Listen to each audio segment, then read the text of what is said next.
I'm going to talk about 2 Samuel chapter 15. I have titled Absalom Enslaved by Ambition. So I have selected a keyword here, ambition.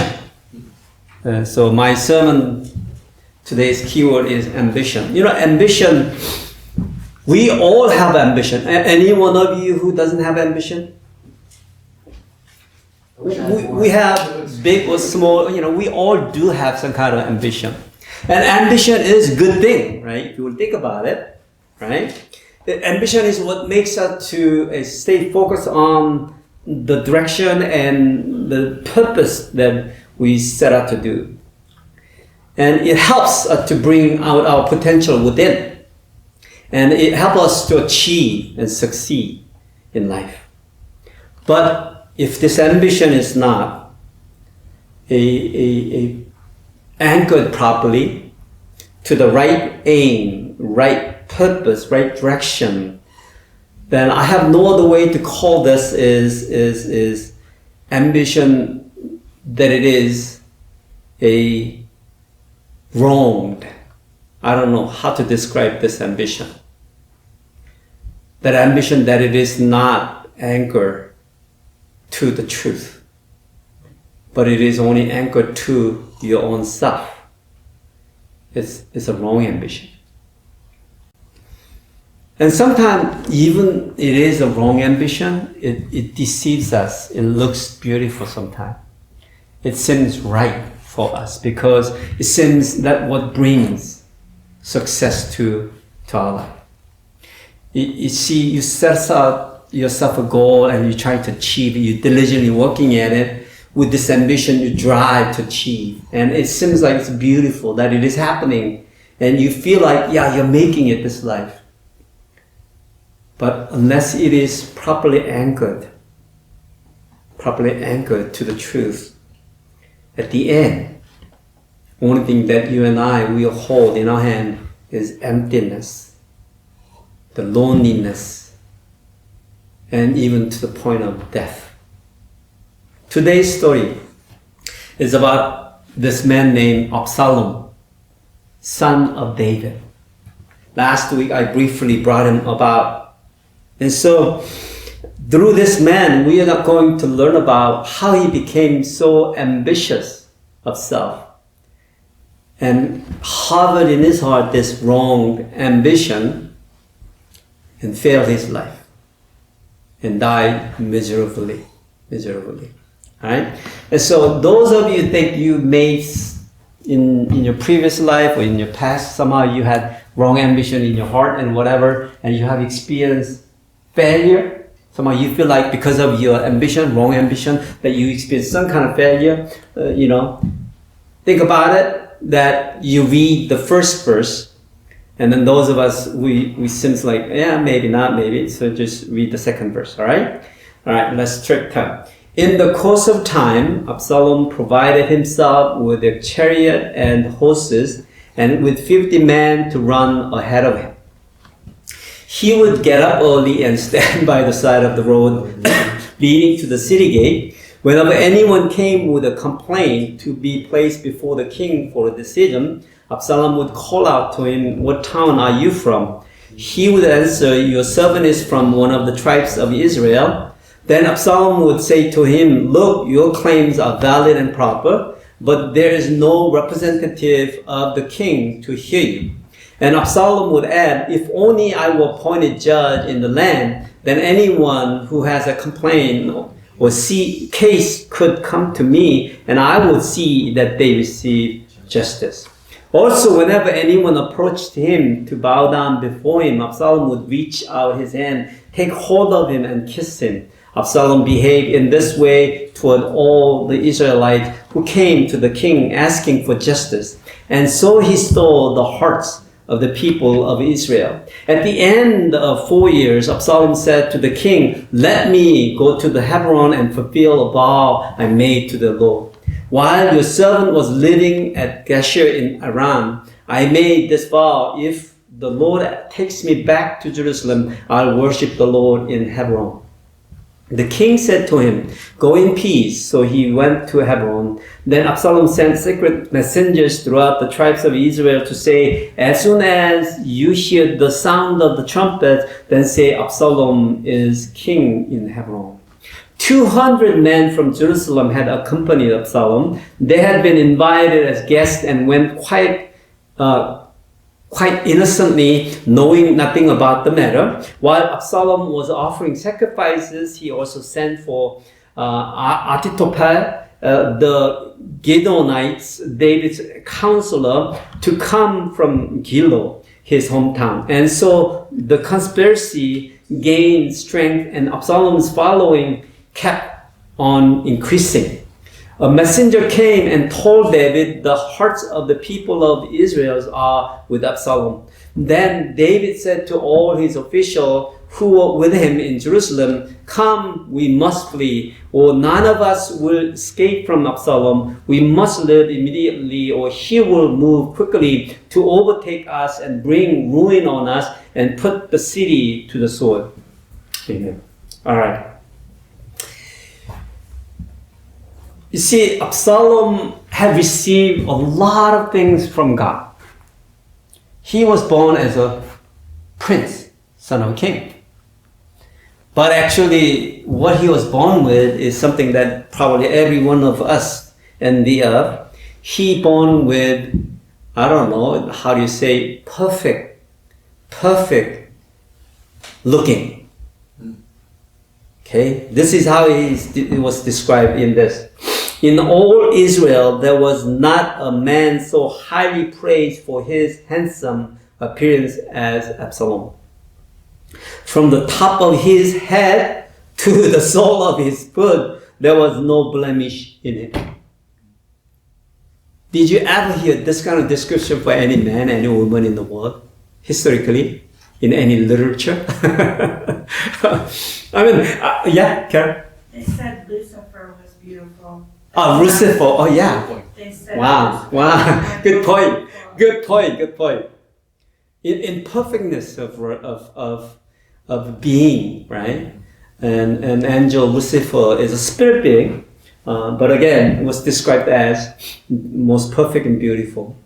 Now, this man, though, this is physical appearance we are describing. He has no blemish, you know. I mean, it's just so balanced and perfect stature. I mean, God gave him a lot. I mean, if he was born in this day, I mean, he would be so popular, right? Right. But even those days, he was popular. But even though he had a beauty in appearance, he failed to keep his beauty inside. Because of what? His ambition. His ambition. Yeah. You see, but it all started when he decided to revenge on his sister's matter, Tamar. And he killed his brother, his father's oldest son, Amnon. And he did so, right? But it all started that. You see, he was taking a refuge under his mother's father, which is grandparents. He was also claimed to be a king. Under him, he stayed there for 3 years, so David didn't do anything to pursue, to kill him or anything. So he lived there in his mother's countryside safely. However, while this was happening, the father David, King David, missed him a lot. I mean, can you imagine? Absalom right now, the status of Absalom is he's a sinner, he's a criminal. He fled from the king, but Father King David is longing to see him. This is his father's heart. For 3 years. So the bodyguard to the king, Joab, figured that King David was longing to see his son. He conspired with a woman, and she was told to do by whatever the General Joab was asked her to do, and she dramatized before the king, and finally the king understood that he must bring his son Absalom from where he's fled from and then to the Jerusalem. And so even though King David have understood this whole thing was done by his general Joab, he just brought the Absalom back to Jerusalem. And so now the Absalom is now in the city of Jerusalem, living together with the king. But one thing king has decided to do is not to see him. Even though the son is here in Jerusalem, their palaces in Jerusalem, king refused to see him. This lasted about 2 years. Can you imagine that? And so Absalom thought to himself, I'm here, but my father refused to see me. And so he knew this all happened because from here now, before he wasn't in the Jerusalem, right? But he was now placed in Jerusalem because of General Joab. And so he wanted to meet Joab and wanted to ask him to help him to talk to his dad. But Joab, for some reason, refused. He kind of avoided him for a couple of times. So twice this happened. And so Absalom decided to send his servants to burn down the field of Joab. Joab owned some field, and then he went out and said to the slaves and the servants to burn it down. And so the Absalom's servant went out and then burned the field of Joab. And Joab was so upset, right?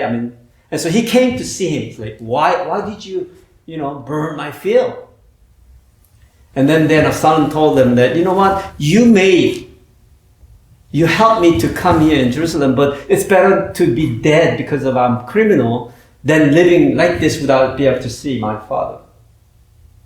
And so Joab kind of finally agrees, saying, yeah, okay. So Joab came to David and then explained the situation.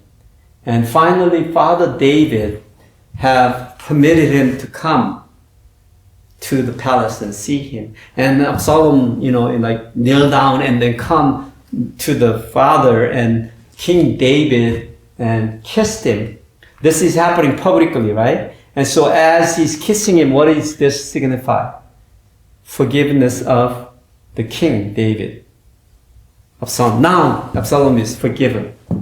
Officially, publicly. So today's passage is after that. What is happening? After that, what is happening?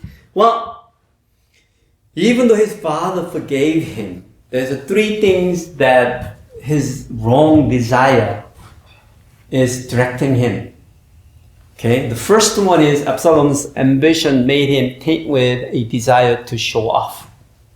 Show off. It's quite interesting, the first verse, this is how it is described, this whole thing. You see, in the course of time, Absalom provided himself with a chariot and horses. And with 50 men to run ahead of him. A chariot and horses, in today's term, you think like, oh, that's nothing. But you have to picture yourself as like England Queen. Whenever there's a parade, they ride chariot, right? And the horses pulling. That's exact same picture. That's how it is. Okay? You see, only who can ride a chariot in that display? King himself. Absalom had done that to himself. Well, another quite interesting one is 50 men that it is run ahead of him. This picture, you said, run ahead of him? What does this picture? Actually, this is exactly, you will remember this image. Few years back, when North Korea and South Korea, they had a joint meeting. And then North Korea President Kim Jong-un and crossed the line and borderline, and then he came with his own limousine. And do you recall there's 12 men surrounding the car and running with him? Do you recall that picture? So the 12 tall, strong men who are probably equipped with guns and everything, and then they are probably in martial arts, black belts everywhere, and they're running in front of the car and surrounding the car. 12 of them, I counted that actually, I saw the picture again, and there was 12 of them running. Now let me ask you, those 12 of them really were protecting the person inside the car? What's the purpose for them to run in front of the car or behind the car? Show off. It's to show off. To do what? To lift the man who is in the car up. I mean, they don't need to do that. I mean, no other president ever, other country ever done that, right? Because it's a safe place, if you think about it. This is a peacetime. It's a peace talk. There's no need to have bodyguard protecting the car. I mean, anyway. If it is a missile to hit it, I mean, they are useless anyway. Think about it, right? But why do they do that? Same thing. Absalom had placed 50 men running in front of him. To do what? To show off. To show off. He was showing off as if he is who? King. You see, that's what the ambition had done to him. You see, for him, just as soon as he was forgiven by the king, he could not suppress this ambition. Can you imagine that? But you know what? We know prince. We don't have, king father. I mean, we don't, right? In our relationship, if we think about it, our relationship with our parents or in our circumstances, do you think this kind of motivation, showing off, this kind of ambition is somehow harbored in our heart time to time? I believe it is so. Maybe it's very small, but yet we all struggle and fight internally because we want to show off. We want to show who we are. But many times the problem is we want to show up more than who is. Truly. It's just a problem with the ambition. Ambition pushes you to the limit and tries to make you to be who you're not. And that's exactly what happened to Absalom. The second thing Absalom had done is his ambition drove him to lust for fame. He wants to have his own name for it. This is quite interesting because you see, Absalom had wanted to be a problem solver of the problems of his people. He was truly stealing a name from his father. Well, this is how he described. He would get up early and stand by the side of the road leading to the city gate. Whenever anyone came with a complaint to be placed before the king for a decision, Absalom would call out to him and approach him. Can you imagine that? People with ambition, they're diligent, They would wake up early. Absalom was very ambitious. He wake up early and then he stand by the gate. City gate represents where king receive his own people for certain query. And when people come to the king and wanted to ask for the solution, people came. And literally Absalom would stand there and hijack the person. Saying to them, you know what? Your problem, there's valid concern. But problem is, king has not appointed right representative to deal with your problem. I wish only maybe I am becoming that judge, that I would solve this problem justly. What did he just do? He just crushed the leadership of king, his father, saying, my king, your king is not doing his job. You see, he failed to appoint right person to deal with your problem. And then right away turn around saying, well, I could. What's he doing? He's basically taking away the fame, the name of his father and then move it toward himself. Saying, I can be the right king for you. And I will solve your problem. Wow. He's stealing the hearts of the people. He not only was eloquent in speech, but he was also able to lower himself to the people. When people come saying, kneel down, and then what did he do? He said, stand up and kiss to him. King would not do that. But he was willing to lower himself to buy the hearts of the people. You know what? Even in this culture, in this life, if you want to be successful in what you do, You need to be diligent. And sometimes you need to crush others around you. Have you ever experienced that in your workplace? Your coworker tell others that the other person is not doing their job right? Or someone confronts you that you're not doing your job right? It's happening more than you can imagine. It's always happening. The reason the other person telling you you're not doing your job, the reason that the other person telling you the other person isn't doing their job is to do what? It's to tell everybody that they are doing better than them. And someone did the same thing, literally. Saying, if I was that judge, I could solve your problem. And then people can polite as they can be to those who have power, those who have wealth, those who are strong, right? Right? And if you do that well, probably you can stand on the road to success. But that success is not true success. You see, in the ambition, diligence, and humbleness, all these is right things and good things, but you need to have right motivation. What is the reason you do it? It's because it's benefiting you. It is because you can achieve your ambition through the person and the people. Then you have wrong ambition. You see, God's challenge to us is that we need to show our humility, not only because they are richer than us, not because they are stronger than us, not because they are, beautiful than us, whatever reason. But God challenges us that we need to show our humility even to the poor, needy, weaker. You and I have no reason to be humble to the homeless person on the street, you feel. Because you assume that they have nothing to offer you. But you and I are wrong if that's the case. Well, today's Mother's Day, you know what? I don't know what your background is. I don't know what your relationship to your mother.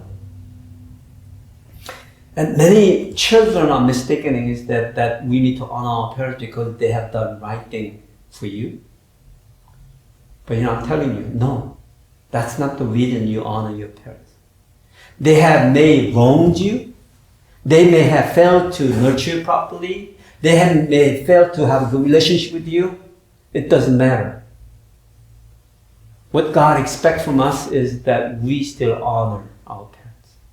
We still love our mother. It's hard to do, isn't that right? You see, you may think, I don't know, I have a hard time to do this. Well, then probably you're still struggling with your wrong ambition. See, many of our parents, you are not married yet, or you're married and you may experience that like I did. It's just that your expectation, your intention never or ever played out the way that you planned. King David still longing to see Absalom when he became a criminal. Even though he didn't want to see him for 2 years, he continued to still longing to see him. Do you see this point? This man Absalom, his ambition drove him to steal his father's fame, right? But he didn't stop there. His ambition made him obsessed with the power. And what did he do? He took away the throne of kingship from his father.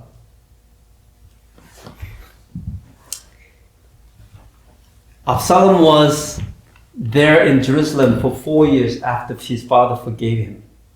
And he came one day to the king, David, and said, Father, I'd like to move to Hebron, the city of Hebron. Before, when I was in my grandfather's place, I made a vow to God that I would offering sacrifice to God if He allowed me to come to Jerusalem, and that's I'm at Jerusalem now and I'm going to do that. So King David, Father David, yeah, of course you need to keep your vow. So Absalom moved himself to the city of Hebron. And right as soon as he arrived at the city, what he had done is he sent away the messenger to all tribes of Israel, saying, when you hear the trumpets, you shout it out that Absalom has become king of Israel. So this is literally, he is trying to revolt against the current king, his father. You know, that day 200 people from Jerusalem came to Hebron to celebrate this event. But Arthur described that all these 200 people, they did not know the intention of son Absalom. They just were there, tag along, because they liked this man Absalom, his beauty, the way that he treats the people. You see, they all just came to the city of Hebron for that event. But that's not the only thing. Actually, for that day, he hired very well-known keynote speaker, Ahithophel. This man actually is a counselor to the King David. And everybody knew he is the right man to King David. And he invited him to be the keynote speaker of this event. And so people thought, whoa, this must be an event. Who approved? King David has approved. And so many people came to Hebron to join in this event. When King David heard of this was happening, he knew right away that Absalom had planned to revolt against him. Right away, king talked to his official and said, it's better for us to flee than killed by the sword of Absalom.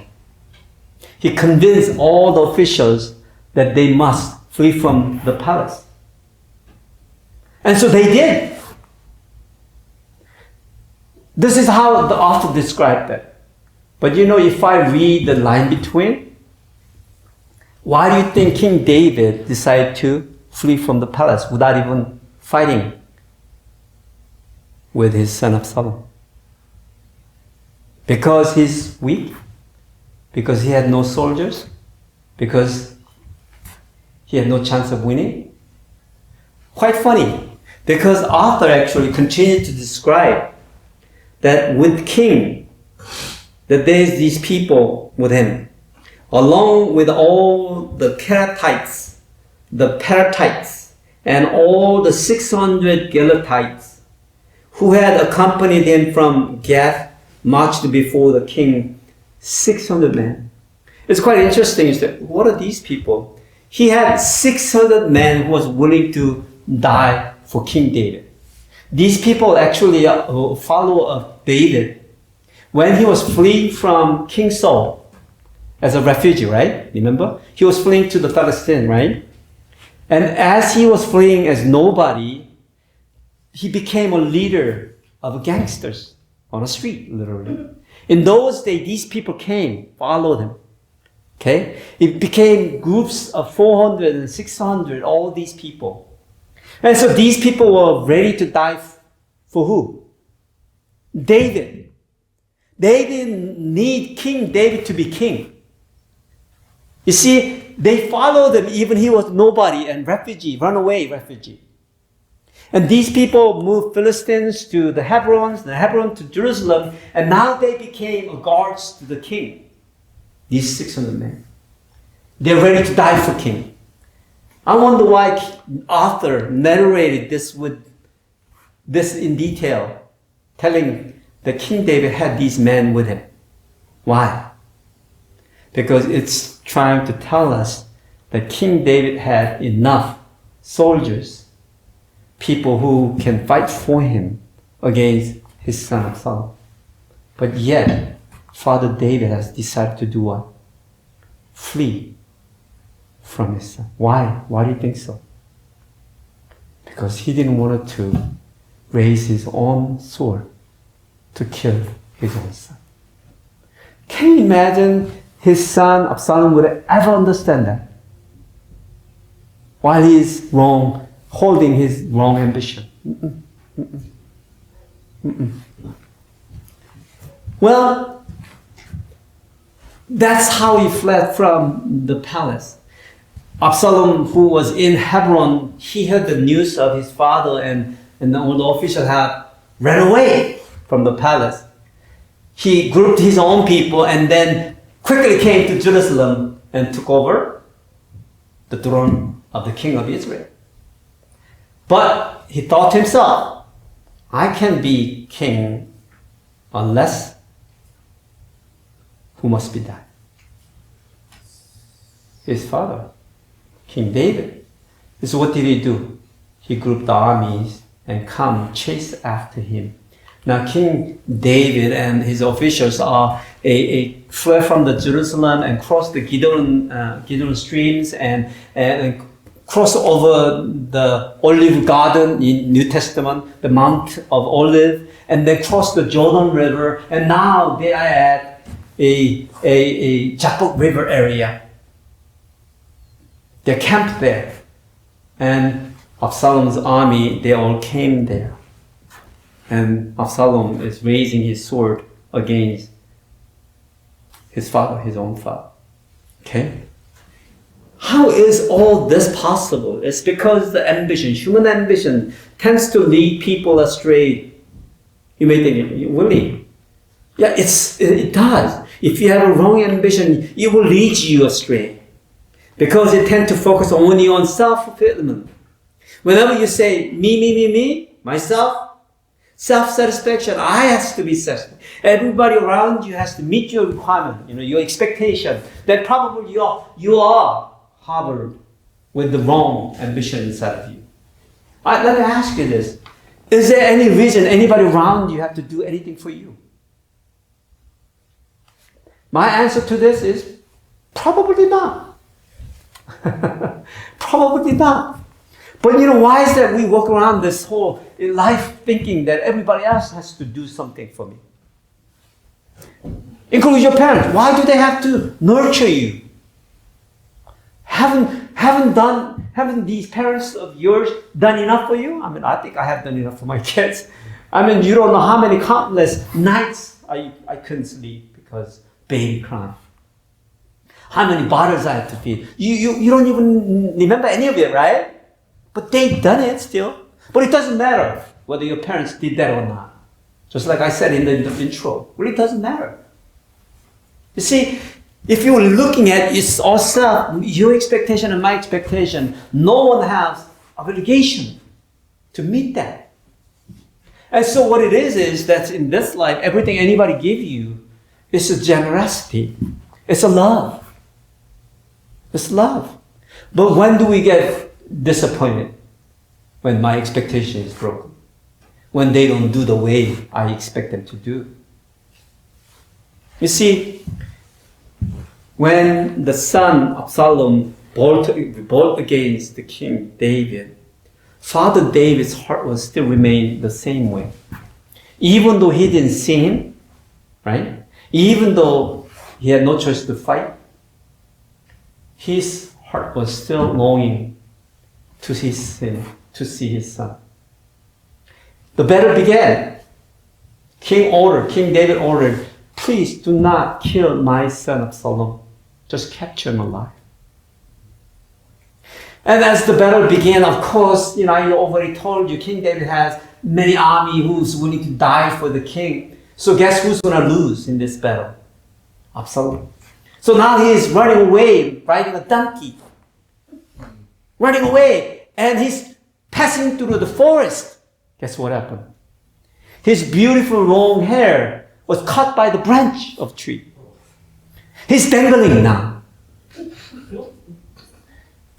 The crown of beauty of Absalom is represented by what? His long hair. And actually, the Bible describes how heavy it is, so beautiful and healthy. Everybody knew that Absalom, that long hair, beautiful hair, it's the crown of his handsomeness. But that was cut by the branch of tree, and he's dangling. King David had ordered everybody in general saying, do not kill him, but Joab, the general, even though here King David's order, he came, and what did he do? He chopped his neck. And that made sad King David. He cried out for his son. His son was an enemy of his generals and officials and army. Right? He revolted against their king. But yet the father still cried for his death. And actually this was actually becoming a problem for his officials. Because they couldn't really understand. And actually later on the officials turned their hearts away from the king eventually. But only today's context, what we learn is that father's heart remained the same. Maybe he had to kick him out. Maybe he had to chase him. Maybe he had to see him. Maybe he had to fight him. But King David's heart still continued to remain the same. Father's heart. Many times we forget that our parents had the same heart. You know, I mean, to exaggerate the situation, maybe if a mom had a baby and then left that baby somewhere, someone else's house, just because she could not take care, let's say, if that was the case. And somehow you grew up in someone else's bosom because your parents just ditched you. Do you think that mother had done that evil act, let's say, you can say, still harbor the love for that baby? My take on it is that the mother who has right conscience will always have this love in. And I believe your parents may fail you so often. I mean, yeah, of course. So many parents fail your expectation of children. But what is happening though, within the heart of the parents, they always still harbors this love. And this is very important to all of us. When you become a parent, you realize you're terrible parents. You will. Because you will never make your children happy to the point that they will be really fully satisfied. And then in your children's eye, that you are terrible parents. Yeah. But still, the parents harbors parents' love in their heart. No matter how they treated you, no matter how they mistreated you, no matter how failed to give you the love that you expect. You see, ambition broke the relationship between the father and the son. Absalom had failed because he did not manage to suppress his ambition. He lived a life that shows off and stealing a fame of his father and the name of his father and glory of his father, and he envied the throne of the kingship. And he proactively tried to achieve what wasn't his. And the end story is the sad.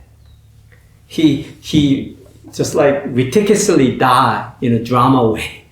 I mean, it's just like, can you imagine you dangling with a long hair, caught by the branch of tree? It's like, it's a story. It's like, yeah, it's a humor. How one man was obsessed with the ambition. And when they lose their mind, right conscience, that what has happened. You see, that is the reason that we always need to meditate on our own thoughts and actions.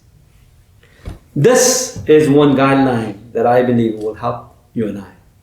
Whenever you feel that you have ambition, whenever you feel that this is right thing to say, whenever you feel this is right thing to do, ask the question, is this gonna be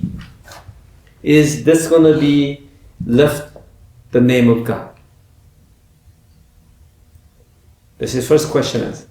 And the second one is this going to be a joy to the people around?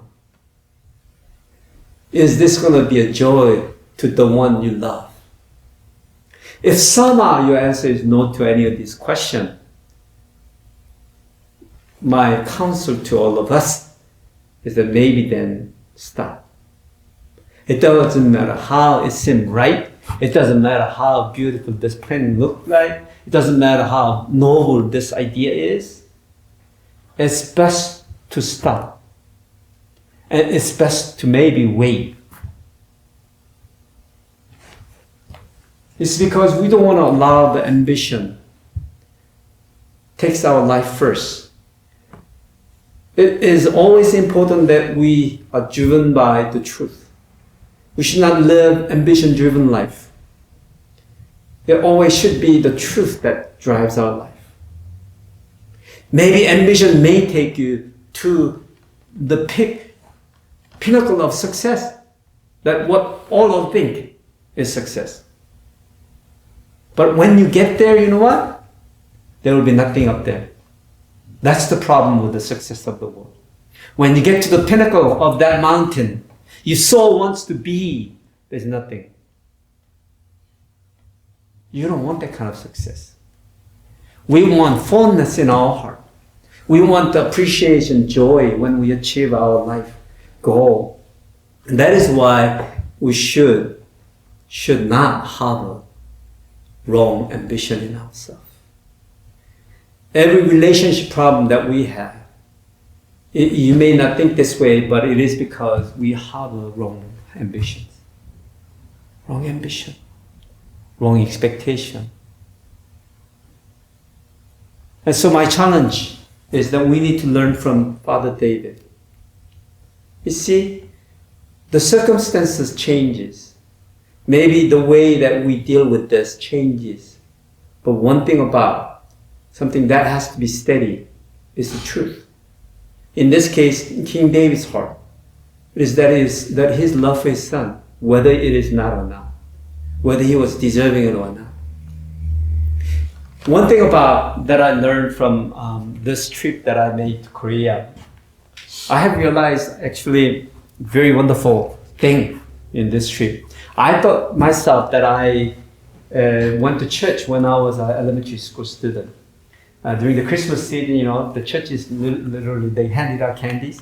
So that candy kind of enticed or deceived people to come and then, come to church. So I thought that's how I started to come to church. All my life, that's what I thought. And then as I was growing up, there was a ping pong table in the church. That was one ping pong table in the whole entire village. So that was what enticed me. Because I begin to learn ping pong there. So few of my friends, we always go there after school and we play ping pong, we learn ping pong. But this trip, my sister told me that actually I began to attend church very beginning.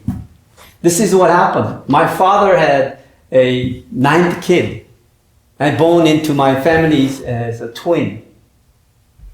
My mom was about 45 by then. And so she couldn't take care of the twin boys. So what my parents decided to do was, my sister who was in Seoul, by then she was about like 20 something and she was planning to, she has a job and then wanted to go to night college and all that. She had all that planned. But parents told her, you come down and take care of the twins. So she came down. So she had no choice but to come down and then just throw away every plan she had. Okay? And she came down, but that was one thing, but she was one and only Christian then in my whole entire family. But my father did not allow she attend church. Because my father believed the church was where the girls and boys and just do all the stuff. That's how the church was known. It's quite funny, like I met my wife at the church, so that's somewhat true. And so my father really hit her and then, do all kind of stuff to ban her to go to church, right? It's like the Muslim countries now these days, you hear about even they kill their children. It's not to that point, but my father's case was spanking her and So she came down to take care of the twin, and actually my parents allowed she attend church as long as she take care one of the baby. So one Sunday, she will take one of the twin and go to church, and then parents were okay with that. So she did that all the time whenever she go to church, that she had to have a twin with her. And so she told me, like, you know what though, I had to pick the baby who stayed quiet in the church. And she told me, it happened to be it was you. So I was attending church very early on with my sister. I just learned that this time. But that's not the story that I want you to remember. Is what the story is, that my sister harbored resentment. That my parents made her change her plan of becoming somebody, her own ambition. All along. All along.